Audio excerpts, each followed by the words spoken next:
ta'ala barakatuhu. Mò ń fi àsìkò yìí kí gbogbo ẹ̀yin ọmọ ìyá wa káàkiri àgbáńláyé. Ìbùkún Ọlọ́run, àánú Ọlọ́run kó máa bá ẹnìkọ̀ọ̀kan wa gbé.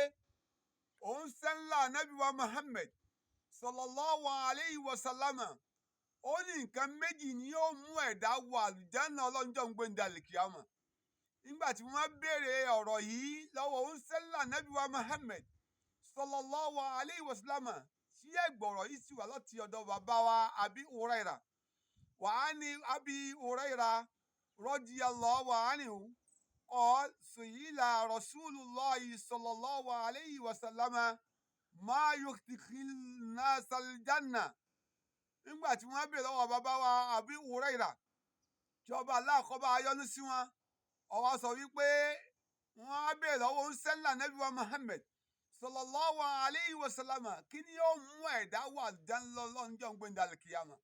Ànábì wa dáhùn pé nǹkan méjì ni yóò mú ẹ̀dá wọ àlùjánnà Ọlọ́run níjọ́ ń gbé ní dàlìkìyámà. Qala, Ànábì wa dáhùn pé taqwallah, òun náà ni ìbẹ̀rù Ọlọ́run.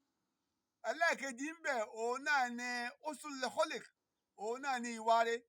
Aláàkọ́tà Ànábì dákọ̀ ń bẹ̀ pé taqwallah. Ẹ̀yin tí ẹ̀ ń gbọ́ mi lẹ́yìn bàbá wa, ẹ̀yin màmá wa, ẹ̀yin ọmọ ìyá wa ní ẹ̀sìn Islam, ẹ dákun ẹja náà ò lékún bẹ̀rù Ọlọ́run. Oúnjẹ tá a máa jẹ ẹja fi bẹ̀rù Ọlọ́run ọba jẹ́. Aṣọ tá a máa wọ̀ ẹja fi bẹ̀rù Ọlọ́run ẹja máa fi wọ̀. Ìrìn tá a máa rìn ẹja máa fi bẹ̀rù Ọlọ́run ẹja máa fi rìn ayé wa o. Torí pé ẹnikẹ́ni tó bá bẹ̀rù Ọlọ́run, wàláhì Ọlọ́run lòun ń bẹ pẹ̀lú àwọn oníbẹ̀rù Ọlọ́run. Ẹ̀yin ọmọ ìyá mi, ayé ti bàjẹ́ o. Bẹ́ẹ̀ ò ṣe ní bàjẹ́ lọ́wọ́ tèmi tí ò ní bàjẹ́ lọ́wọ́ tìyín náà. Ẹja lékún bẹ̀rù Ọlọ́run. Ẹ má jà á mú nǹkan oníǹkan. Ẹ má jà á fògùn gbowó lọ́wọ́ èèyàn. Ẹ má jà á rìn tí ọ̀mọ́.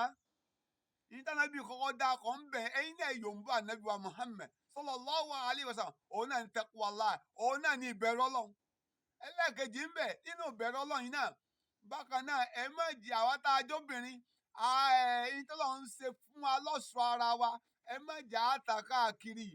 Àwọn baálé wa lónìí, àwọn ẹlẹ́tọ̀ wa lónìí, ẹja bẹ̀rù Ọlọ́run. Bákan náà, àwa tá a jọkùnrin náà, ẹ má jà àná ọmọ fún káàkiri lílé tí ò ní túmọ̀. Ẹ dákun ẹja bẹ̀rù Ọlọ́run ọba o. Ibi iṣẹ́ tá a wà, ẹja fi bẹ̀rù Ọlọ́run ọba, ẹja fi ṣe. Inú ilé wa, ẹja máa fi bẹ̀rù Ọlọ́run, ẹja máa fi lò pẹ̀lú àwọn aya wa. Níbi iṣẹ́ wa, ẹja máa fi bẹ̀rù Ọlọ́run ọba lò pẹ̀lú àwọn òṣìṣẹ́ wa.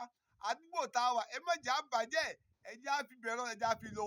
Bákan náà, husnul khuluq, òun náà ní ìwà rẹ̀. Ìwà rẹ̀ yìí, ọ̀dọ̀wọ́ mi o, ọ̀dọ̀wọ́ ti yín náà o. Gbogbo ẹ̀yin ìyàwó ilé náà, ẹ lékún wà rẹ̀ yín o. Ẹ lékún wà rẹ̀ o. Ẹ má máa bú àwọn ọkọ yín mọ́. Ẹ̀yin dẹ̀ sì jẹ́ baálé ilé náà, Allahu Akbar. Ẹ̀yin náà bẹ̀rù Ọlọ́run. Ẹ má sọ̀rọ̀ asádà, ọ̀rọ̀ tí ò ní túmọ̀, ọ̀rọ̀ tí ò ní lárí, ẹ má sọ sáwọn aya yín mọ́. Bákan náà, ẹja bẹ̀rù Ọlọ́run, husnul khuluq. Àwọn àyà Kùránì méjèèjì Ọlọ́run sọ fún Ànábì wa Muhammad sallallahu alayhi wa sallam nípa tí wọ́n ń pè ní taqwa, nípa tá à ń pè ní bẹ̀rù Ọlọ́run. Ọlọ́run ti ń bá àwọn àyà yẹn bọ̀. Ọlọ́run wa sọ fún Ànábì wa Muhammad sallallahu alayhi wa sallam pé inna Allaha ma'al muttaqin. Tó wá jẹ́ ń gbé ní dàlìkìyámà, Ọlọ́run ní ìrẹ̀ ń sẹ́ńlá Ànábì wa Muhammad sallallahu alayhi wa sallam sọ fún àlímọ̀ rẹ̀ pé èmi o tí mo dá gbogbo ayé ní tí mi àti tí omi àti ń tẹ̀lé fojú rí àti tẹ̀lé fojú rí. Ọlọ́run ní ma'al muttaqin. Ọlọ́run ní mo ní kí mò ń bẹ pẹ̀lú àwọn kí ni o, pẹ̀lú àwọn tó jẹ́ olùbẹ̀rù Ọlọ́run. Bàbá, ẹ̀yin náà bẹ̀rù Ọlọ́run. Màmá, ẹ̀yin náà bẹ̀rù Ọlọ́run. Brother, ẹ̀yin náà, sister, ẹ̀yin náà bẹ̀rù Ọlọ́run.